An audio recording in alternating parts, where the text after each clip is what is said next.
That's when Rob went to Gary. Yeah, when I started going to Gary, my dad got caught up because all my life I thought he was a mechanic. You know, like What? the way me and my brother and my sister lived was like in quarantine all the time. My mom was like Quarantine? What do you mean? like always in the house. Like my mom would you never weren't let allowed us to go out. outside or No, anything? my mom would never let us out. We would never get to go out to like not even the neighbors across the street. He was the only kid around the block that was our age. I remember his name was Eddie, and we always go, let's go to Eddie's house. And my mom was like, no. Because she was always like if you go to someone's house, they don't have to worry about you guys messing something up or something happening, and I don't want that drama. And then we could never have no one come to our house because my mom was like, I don't want it to happen to him here, or stuff's gonna be missing. But that was just an excuse? But, you know, now that we grew up, because, like, I realized a lot of stuff. I mean, like... So you thought your dad was a mechanic? Yeah, my dad was a mechanic, right? And I thought he was a really good mechanic, because you guys had we had a lot of bread, right? And then we had a lot of how like cars. My dad would always get these cars, right? Drug dealer!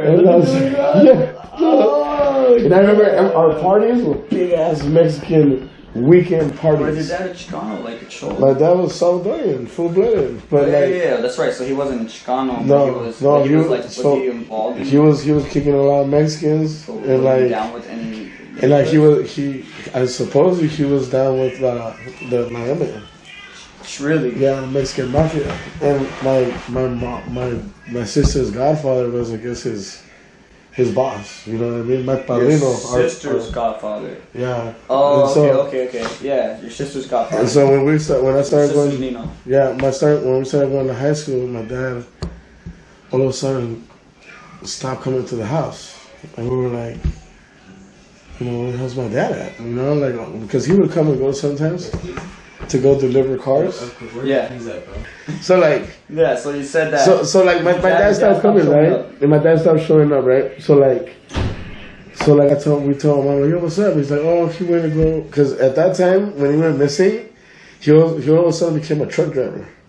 I'm like, yo, my dad's a truck driver now? Wait, what? Okay, Because I'm confused. Yeah. Right, so your dad never lived with you guys? Yes, he did. But He lived with you guys, but he would leave for a long time. no, for a sometimes? little bit, just So he'd leave for like a weekend or something. yeah, and like he- go deliver cars or whatever, and then come do back. mechanic stuff. Yeah. And then one day he did stop showing up. Yeah, he and just he stopped showed up showing again up. out of nowhere. No, he just stopped showing up. We're like, yo, where's my dad? Because, Okay. So he was a mechanic, and then he became a truck driver, and then he disappeared. Yeah. Oh, okay. So where was my dad at, dude? It's like, oh, he went on a trip. My mom said, you know.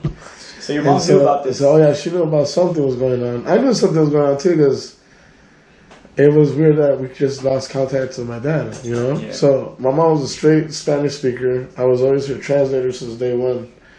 So I was always, like, anything my mom had to do, I knew about it. Like, I had to translate for her and everything. And I remember one time she was making me make her these appointments to go to the doctor, supposedly. And I was always making the appointments. I would call her number, give her the reference number and all this stuff. And one time when I made the appointment, the person, the operator says, okay, when you come, make sure you call for you come here and say whatever they said, stand in the lobby, and they'll call for the inmate, they said.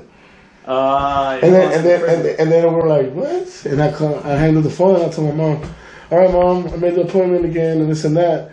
And then I told her, this isn't for appointments to go to the doctor. And then she said, what are you talking about? They told me that the inmate's going to be waiting for you. Like, what inmate? Like, who